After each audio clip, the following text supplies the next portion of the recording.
It's 281 AC, and the greatest tourney in living memory is being held at Harrenhal. Anyone who is anyone is going to be there. Nobles, knights, and small folk alike are gathered for the spectacle. Yet beneath the jousts and the feasts, a far more dangerous game is being played. For Prince Rhaegar Targaryen, it's not just a tourney. He is actually plotting the end of his father's reign. In this What If, we will explore how Rhaegar, backed by the great lords, stages a coup against the Mad King, signs a Westerosie version of the Magna Carta, and transforms the Iron Throne into a constitutional monarchy. In this What If, we can see how Westeros could have been saved, not by rebellion, but through reform. By this point in the histories, the lords of Westeros are weary of Aerys' madness. Rhaegar Stark despises the king who had insulted his honor. Jon Arryn fears for the stability of the realm, and Hoster Tully saw in Rhaegar the hope of reform. Tywin Lannister, once the loyal hand, nurses deep resentment towards his former friend and king. Rhaegar, working closely with his friends at his father's court, organizes a tourney at Harrenhal as a cover for an informal great council against his father. Meeting with the lords paramount over the course of the tourney, promises them that if they support him in his coup, he will reform the realm in ways not seen since the rule of Jaehaerys the Conciliator. The Starks and Arryns pledged their support almost immediately. The Tullys, although not in attendance, would pledge their support due in part to their betrothal to the Starks. After some convincing from his pseudo-father figure, Jon Arryn, Robert Baratheon would support the prince. Furthermore, Prince Rhaegar could count on the Dornish support due in part to his marriage to Princess Elia. The Tyrells joined once they learned who was already supporting the prince. And although Tywin is not at the tourney, the Lannisters would come to support Rhaegar once it was clear Rhaegar nearly had all the Seven Kingdoms supporting him in his venture. When the tourney ends, the lords did not disperse. Instead, they marched with Rhaegar to King's Landing with what armed forces they brought with them. The Gold Cloaks, bribed and weary of Aerys' madness, opened the gates. The Mad King would be seized by Jaime Lannister and confined within the Red Keep under house arrest and deposed.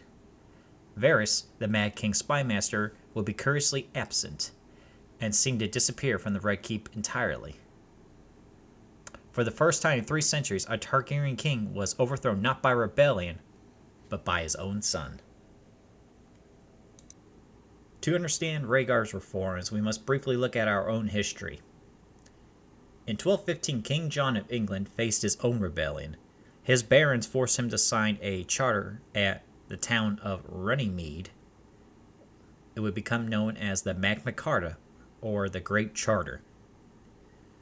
The document limited the monarchy: no new taxes without consent, no imprisonment without trial, and the revolutionary idea that even kings were bound by the law. Though King John tried to annul it, the Magna Carta endured, reshaping over the centuries into the foundation of a constitutional government. It was not freedom for all, as it admitted the peasantry, but it was a start. Of governance required consent, not just command. Now imagine that document being signed not in the middle of medieval England, but at Harrenhal, and there you go. Now we have our background there. I did the history bit. With his father deposed, Rhaegar knew that he could not simply replace one Mad King with another. To secure his legitimacy, he offered the lords a charter, a Magna Carta, for Westeros. It declared that no lord may be executed without judgment of his peers. No new taxes could be levied without the approval of a great council. The faith would be free, and was still forbidden to raise armies. And a permanent chamber of lords would meet to oversee the crown and its governance. As a symbolic gesture, this Westerosie Magna Carta would be signed and ratified in Harrenhal's Great Hall. The Iron Throne was no longer absolute. Westeros had entered a new age. In the new year of 282 AC, the High Septon would place the crown of the old King Jaehaerys onto Rhaegar Targaryen's head. And Rhaegar Targaryen would rise, being pronounced as Rhaegar Targaryen, the first of his name, King of the Andals, the Rhoynar, and the First Men. Unlike his father, though, he swore not only to the faith, but to the law. The High Septon blessed him, the lords cheered for him, and for the first time, a Targaryen king was bound by parchment, not just fire and blood.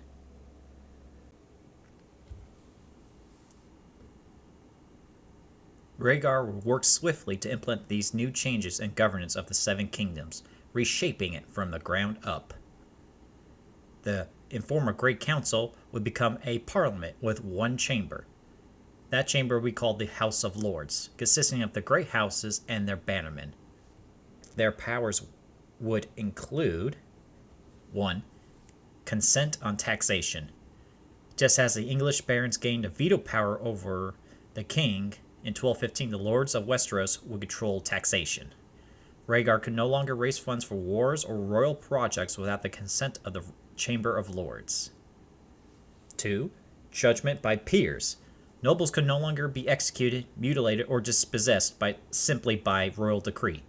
A Stark, Tully, or Lannister accused of treason would face trial before a court of their fellow lords, not the Iron Throne's whim. 3.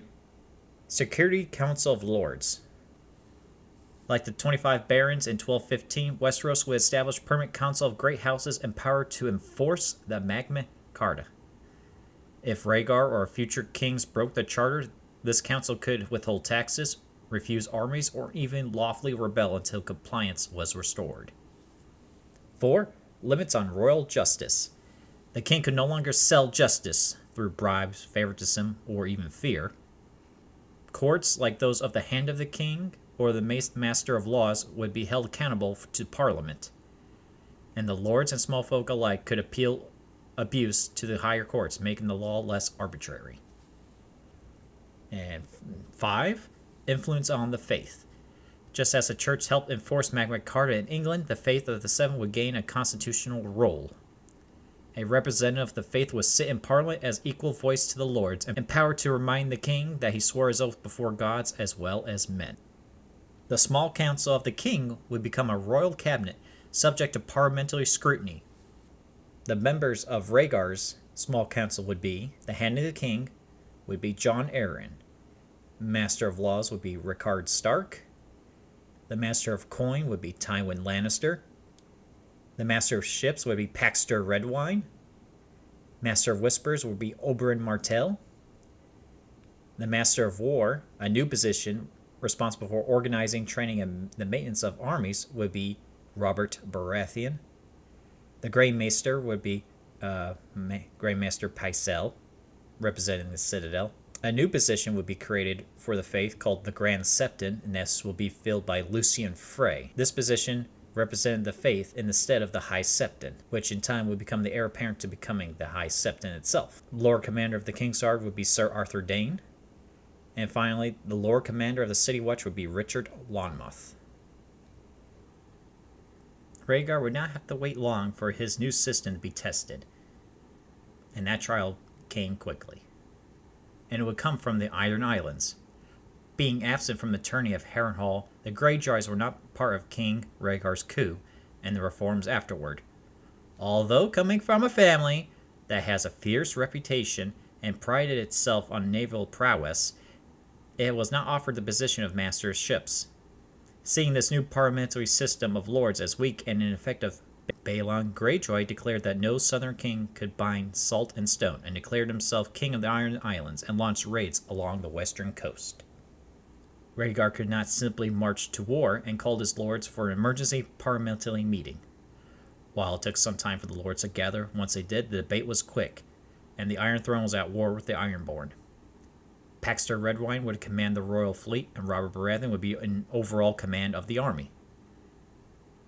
Despite the initial advantage the Ironborn had in part due to the incompetence and wounding of Paxter Redwyne in the battle, Stannis Baratheon was able to trap the majority of the Ironborn fleet in the Straits and destroy the Iron Fleet, earning him the title Kraken Slayer after killing Victarion Greyjoy while boarding his flagship.